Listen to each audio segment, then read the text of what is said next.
Little Women by Louisa May Alcott. Chapter 37. New Impressions.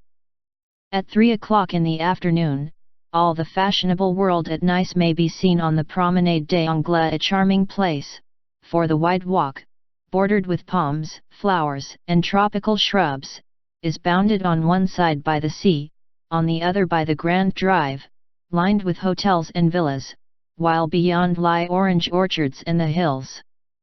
Many nations are represented, many languages spoken, many costumes worn, and on a sunny day the spectacle is as gay and brilliant as a carnival. Haughty English, lively French, sober Germans, handsome Spaniards, ugly Russians, meek Jews, free and easy Americans, all drive, sit, or saunter here, chatting over the news, and criticizing the latest celebrity who has arrived, Ristori or Dickens, Victor Emmanuel, or the Queen of the Sandwich Islands. The equipages are as varied as the company and attract as much attention, especially the low basket barouches in which ladies drive themselves, with a pair of dashing ponies, gay nets to keep their voluminous flounces from overflowing the diminutive vehicles, and little grooms on the perch behind. Along this walk, on Christmas Day, a tall young man walked slowly, with his hands behind him, and a somewhat absent expression of countenance. He looked like an Italian, was dressed like an Englishman, and had the independent air of an American, a combination which caused sundry pairs of feminine eyes to look approvingly after him, and sundry dandies in black velvet suits, with rose-colored neckties, buff gloves, and orange flowers in their buttonholes, to shrug their shoulders, and then envy him his inches. There were plenty of pretty faces to admire, but the young man took little notice of them, except to glance now and then at some blonde girl in blue.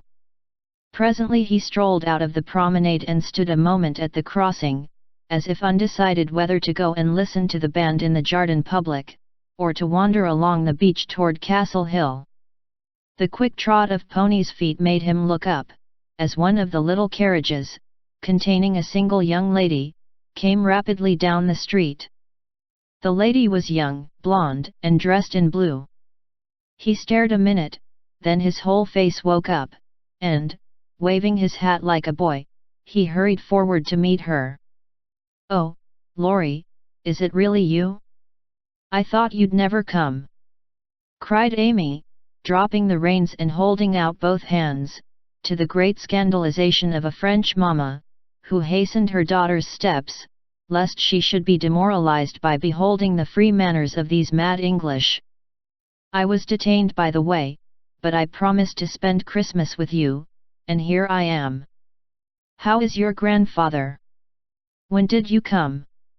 Where are you staying?" "Very well, last night at the Chow Vane.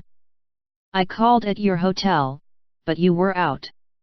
I have so much to say, I don't know where to begin. Get in and we can talk at our ease. I was going for a drive and longing for company. Flo's saving up for tonight. What happens then? A ball. A Christmas party at our hotel. There are many Americans there, and they give it in honor of the day. You'll go with us, of course? Aunt will be charmed." "Thank you." "Where now?" asked Laurie, leaning back and folding his arms, a proceeding which suited Amy, who preferred to drive, for her parasol whip and blue reins over the white ponies' backs afforded her infinite satisfaction. "I'm going to the bankers first for letters, and then to Castle Hill. The view is so lovely, and I like to feed the peacocks." "Have you ever been there?" "Often, years ago, but I don't mind having a look at it. Now tell me all about yourself. The last I heard of you, your grandfather wrote that he expected you from Berlin." "Yes, I spent a month there and then joined him in Paris, where he has settled for the winter.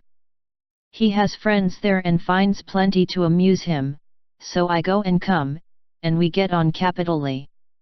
"That's a sociable arrangement," said Amy, missing something in Laurie's manner, though she couldn't tell what.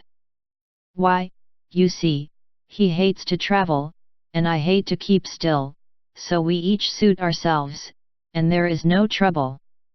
I am often with him, and he enjoys my adventures, while I like to feel that someone is glad to see me when I get back from my wanderings. Dirty old hole, isn't it?" he added, with a look of disgust as they drove along the boulevard to the Place Napoleon in the old city. "The dirt is picturesque, so I don't mind. The river and the hills are delicious, and these glimpses of the narrow cross streets are my delight. Now we shall have to wait for that procession to pass. It's going to the Church of St. John." While Laurie listlessly watched the procession of priests under their canopies, white-veiled nuns bearing lighted tapers, and some brotherhood in blue chanting as they walked, Amy watched him, and felt a new sort of shyness steal over her, for he was changed, and she could not find the merry-faced boy she left in the moody-looking man beside her. He was handsomer than ever and greatly improved, she thought, but now that the flush of pleasure at meeting her was over, he looked tired and spiritless, not sick, nor exactly unhappy, but older and graver than a year or two of prosperous life should have made him. She couldn't understand it and did not venture to ask questions, so she shook her head and touched up her ponies, as the procession wound away across the arches of the Puglioni Bridge and vanished in the church. "Que pensez-vous?" she said, airing her French, which had improved in quantity, if not in quality, since she came abroad. "That mademoiselle has made good use of her time, and the result is charming," replied Laurie, bowing with his hand on his heart and an admiring look. She blushed with pleasure, but somehow the compliment did not satisfy her like the blunt praises he used to give her at home, when he promenaded round her on festival occasions, and told her she was altogether jolly, with a hearty smile and an approving pat on the head. She didn't like the new tone, for though not blasé, it sounded indifferent in spite of the look. "If that's the way he's going to grow up, I wish he'd stay a boy," she thought, with a curious sense of disappointment and discomfort, trying meantime to seem quite easy and gay. At Avigdor's she found the precious home letters and, giving the reins to Laurie, read them luxuriously as they wound up the shady road between green hedges, where tea roses bloomed as freshly as in June. "Beth is very poorly, Mother says. I often think I ought to go home, but they all say stay. So I do, for I shall never have another chance like this," said Amy, looking sober over one page. "I think you are right, there. You could do nothing at home, and it is a great comfort to them to know that you are well and happy, and enjoying so much, my dear." He drew a little nearer, and looked more like his old self as he said that, and the fear that sometimes weighed on Amy's heart was lightened, for the look, the act, the brotherly "my dear," seemed to assure her that if any trouble did come, she would not be alone in a strange land. Presently she laughed and showed him a small sketch of Jo in her scribbling suit, with the bow rampantly erect upon her cap, and issuing from her mouth the words, "Genius Burns." Laurie smiled, took it, put it in his vest pocket to keep it from blowing away, and listened with interest to the lively letter Amy read him. "This will be a regularly Merry Christmas to me, with presents in the morning, you and letters in the afternoon, and a party at night," said Amy, as they alighted among the ruins of the old fort, and a flock of splendid peacocks came trooping about them, tamely waiting to be fed. While Amy stood laughing on the bank above him as she scattered crumbs to the brilliant birds, Laurie looked at her as she had looked at him, with a natural curiosity to see what changes time and absence had wrought. He found nothing to perplex or disappoint, much to admire and approve, for overlooking a few little affectations of speech and manner, she was as sprightly and graceful as ever, with the addition of that indescribable something in dress and bearing which we call elegance. Always mature for her age, she had gained a certain aplomb in both carriage and conversation, which made her seem more of a woman of the world than she was, but her old petulance now and then showed itself, Her strong wool still held its own, and her native frankness was unspoiled by foreign polish. Laurie did not read all this while he watched her feed the peacocks, but he saw enough to satisfy and interest him, and carried away a pretty little picture of a bright-faced girl standing in the sunshine, which brought out the soft hue of her dress, the fresh color of her cheeks, the golden gloss of her hair, and made her a prominent figure in the pleasant scene. As they came up onto the stone plateau that crowns the hill, Amy waved her hand as if welcoming him to her favorite haunt, and said, pointing here and there, "Do you remember the cathedral and the Corso, the fishermen dragging their nets in the bay, and the lovely road to Villa Franca, Schubert's tower, just below, and best of all, that speck far out to sea which they say is Corsica?" "I remember. It's not much changed," he answered without enthusiasm. "What Joe would give for a sight of that famous speck," said Amy, feeling in good spirits and anxious to see him so also. "Yes," was all he said, but he turned and strained his eyes to see the island which a greater usurper than even Napoleon now made interesting in his sight. "Take a good look at it for her sake, and then come and tell me what you have been doing with yourself all this while," said Amy, seating herself, ready for a good talk. But she did not get it, for though he joined her and answered all her questions freely, she could only learn that he had roved about the continent and been to Greece. So after idling away an hour, they drove home again, and having paid his respects to Mrs. Carroll, Laurie left them, promising to return in the evening. It must be recorded of Amy that she deliberately prinked that night. Time and absence had done its work on both the young people. She had seen her old friend in a new light, not as our boy, but as a handsome and agreeable man, and she was conscious of a very natural desire to find favor in his sight. Amy knew her good points, and made the most of them with the taste and skill which is a fortune to a poor and pretty woman. Tarlatan and tulle were cheap at Nice, so she enveloped herself in them on such occasions, and following the sensible English fashion of simple dress for young girls, got up charming little toilettes with fresh flowers, a few trinkets, and all manner of dainty devices, which were both inexpensive and effective. It must be confessed that the artist sometimes got possession of the woman, and indulged in antique coiffures, statuesque attitudes, and classic draperies. But, dear heart, we all have our little weaknesses, and find it easy to pardon such in the young, who satisfy our eyes with their comeliness, and keep our hearts merry with their artless vanities.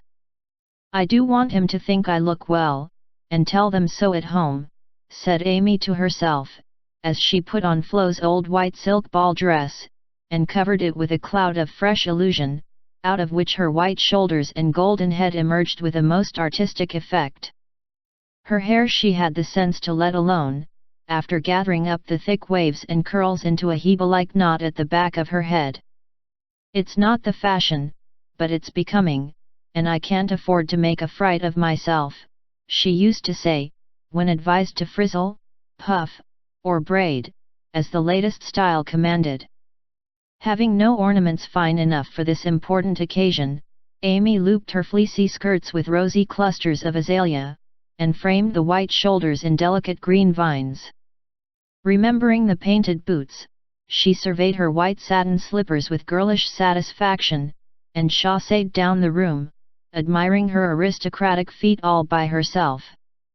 "My new fan just matches my flowers, my gloves fit to a charm, and the real lace on Aunt's mouchoir gives an air to my whole dress. If I only had a classical nose and mouth I should be perfectly happy," she said, surveying herself with a critical eye and a candle in each hand. In spite of this affliction, she looked unusually gay and graceful as she glided away. She seldom ran, it did not suit her style, she thought, for being tall, the stately and Juno-esque was more appropriate than the sportive or piquant. She walked up and down the long saloon while waiting for Laurie, and once arranged herself under the chandelier, which had a good effect upon her hair. Then she thought better of it, and went away to the other end of the room, as if ashamed of the girlish desire to have the first view a propitious one. It so happened that she could not have done a better thing, for Laurie came in so quietly she did not hear him, and as she stood at the distant window, with her head half turned and one hand gathering up her dress, the slender, white figure against the red curtains was as effective as a well-placed statue. "Good evening, Diana," said Laurie, with the look of satisfaction she liked to see in his eyes when they rested on her. "Good evening, Apollo," she answered, smiling back at him, for he too looked unusually debonair, and the thought of entering the ballroom on the arm of such a personable man caused Amy to pity the poor plain Mrs. Davis from the bottom of her heart. "Here are your flowers. I arranged them myself, remembering that you didn't like what Hannah calls a sot bouquet," said Laurie, handing her a delicate nosegay, in a holder that she had long coveted as she daily passed it in Cardiglia's window. "How kind you are!" she exclaimed gratefully. "If I'd known you were coming I'd have had something ready for you today, though not as pretty as this, I'm afraid." "Thank you. It isn't what it should be, but you have improved it," he added, as she snapped the silver bracelet on her wrist. "Please don't. I thought you liked that sort of thing." "Not from you, it doesn't sound natural, and I like your old bluntness better." "I'm glad of it," he answered, with a look of relief, then buttoned her gloves for her, and asked if his tie was straight, just as he used to do when they went to parties together at home. The company assembled in the long salle à manger, that evening, was such as one sees nowhere but on the continent. The hospitable Americans had invited every acquaintance they had in Nice, and having no prejudice against titles, secured a few to add luster to their Christmas ball. A Russian prince condescended to sit in a corner for an hour and talk with a massive lady, dressed like Hamlet's mother in black velvet with a pearl bridle under her chin. A Polish count, aged 18, devoted himself to the ladies, who pronounced him a fascinating dear, and a German serene something, having come to supper alone, roamed vaguely about, seeking what he might devour. Baron Rothschild's private secretary, a large-nosed Jew in tight boots, affably beamed upon the world, as if his master's name crowned him with a golden halo. A stout Frenchman, who knew the Emperor, came to indulge his mania for dancing, and Lady de Jones, a British matron, adorned the scene with her little family of 8. Of course, there were many light-footed, shrill-voiced American girls, handsome, lifeless-looking English ditto, and a few plain but piquant French demoiselles, likewise the usual set of travelling young gentlemen who disported themselves gaily, while mammas of all nations lined the walls and smiled upon them benignly when they danced with their daughters. Any young girl can imagine Amy's state of mind when she took the stage that night, leaning on Laurie's arm. She knew she looked well, she loved to dance, she felt that her foot was on her native heath in a ballroom, and enjoyed the delightful sense of power which comes when young girls first discover the new and lovely kingdom they are born to rule by virtue of beauty, youth, and womanhood. She did pity the Davis girls, who were awkward, plain, and destitute of escort, except a grim papa and 3 grimmer maiden aunts, and she bowed to them in her friendliest manner as she passed, which was good of her, as it permitted them to see her dress, and burn with curiosity to know who her distinguished-looking friend might be. With the first burst of the band, Amy's color rose, her eyes began to sparkle, and her feet to tap the floor impatiently, for she danced well and wanted Laurie to know it. Therefore the shock she received can better be imagined than described, when he said in a perfectly tranquil tone, "Do you care to dance?" "One usually does at a ball." Her amazed look and quick answer caused Laurie to repair his error as fast as possible. "I meant the first dance. May I have the honor?" "I can give you one if I put off the count." "He dances divinely, but he will excuse me, as you are an old friend," said Amy, hoping that the name would have a good effect, and show Laurie that she was not to be trifled with. Nice little boy, but rather a short pole to support. A daughter of the gods. Divinely tall, and most divinely fair. Was all the satisfaction she got, however. The set in which they found themselves was composed of English, and Amy was compelled to walk decorously through a cotillion, feeling all the while as if she could dance the tarantella with relish. Laurie resigned her to the nice little boy, and went to do his duty to Flo, without securing Amy for the joys to come, which reprehensible want of forethought was properly punished, for she immediately engaged herself till supper, meaning to relent if he then gave any signs penitence. She showed him her ball book with demure satisfaction when he strolled instead of rushed up to claim her for the next, a glorious polka redowa. But his polite regrets didn't impose upon her, and when she galloped away with the Count, she saw Laurie sit down by her aunt with an actual expression of relief. That was unpardonable, and Amy took no more notice of him for a long while, except a word now and then when she came to her chaperone between the dances for a necessary pin or a moment's rest. Her anger had a good effect, however, for she hid it under a smiling face, and seemed unusually blithe and brilliant. Laurie's eyes followed her with pleasure, for she neither romped nor sauntered, but danced with spirit and grace, making the delightsome pastime what it should be. He very naturally fell to studying her from this new point of view, and before the evening was half over, had decided that little Amy was going to make a very charming woman. It was a lively scene, for soon the spirit of the social season took possession of everyone, and Christmas merriment made all faces shine, hearts happy, and heels light.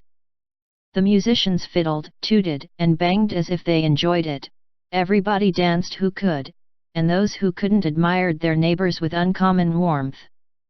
The air was dark with devices, and many Joneses gamboled like a flock of young giraffes. The golden secretary darted through the room like a meteor with a dashing Frenchwoman who carpeted the floor with her pink satin train. The serene Teuton found the supper table and was happy, eating steadily through the bill of fare, and dismayed the garçons by the ravages he committed. But the emperor's friend covered himself with glory, for he danced everything, whether he knew it or not, and introduced impromptu pirouettes when the figures bewildered him.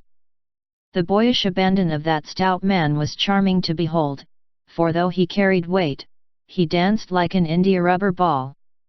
He ran, he flew, he pranced, his face glowed, his bald head shone, his coat-tails waved wildly, his pumps actually twinkled in the air, and when the music stopped, he wiped the drops from his brow, and beamed upon his fellow men like a French Pickwick without glasses.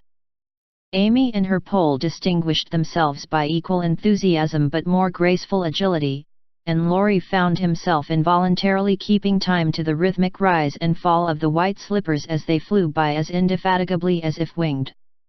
When little Vladimir finally relinquished her, with assurances that he was desolated to leave so early, she was ready to rest, and see how her recreant knight had borne his punishment. It had been successful, for at 23, blighted affections find a balm in friendly society, and young nerves will thrill, young blood dance, and healthy young spirits rise, when subjected to the enchantment of beauty, light, music, and motion. Laurie had a waked-up look as he rose to give her his seat, and when he hurried away to bring her some supper, she said to herself, with a satisfied smile, "Ah, I thought that would do him good." "You look like Balzac's femme paint parle mem," he said, as he fanned her with one hand and held her coffee cup in the other. "My rouge won't come off." And Amy rubbed her brilliant cheek, and showed him her white glove with a sober simplicity that made him laugh outright. "What do you call this stuff?" he asked, touching a fold of her dress that had blown over his knee. "Illusion. Good name for it. It's very pretty new thing, isn't it? It's as old as the hills. You have seen it on dozens of girls, and you never found out that it was pretty till now, stupid." I never saw it on you before, which accounts for the mistake, you see. None of that, it is forbidden. I'd rather take coffee than compliments just now. No, don't lounge, it makes me nervous. Laurie sat bolt upright, and meekly took her empty plate, feeling an odd sort of pleasure in having little Amy order him about, for she had lost her shyness now, and felt an irresistible desire to trample on him, as girls have a delightful way of doing when lords of creation show any signs of subjection. Where did you learn all this sort of thing? He asked with a quizzical look. As this sort of thing is rather a vague expression, would you kindly explain? Returned Amy, knowing perfectly well what he meant, but wickedly leaving him to describe what is indescribable. Well, the general air, the style, the self-possession, the illusion, you know, laughed Laurie, breaking down and helping himself out of his quandary with the new word.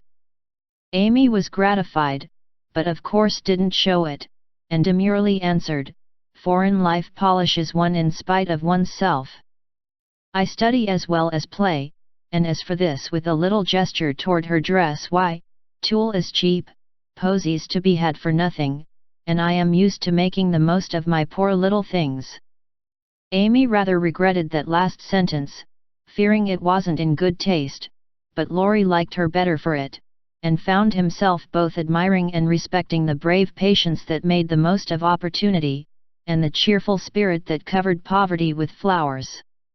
Amy did not know why he looked at her so kindly, nor why he filled up her book with his own name, and devoted himself to her for the rest of the evening in the most delightful manner, but the impulse that wrought this agreeable change was the result of one of the new impressions which both of them were unconsciously giving and receiving.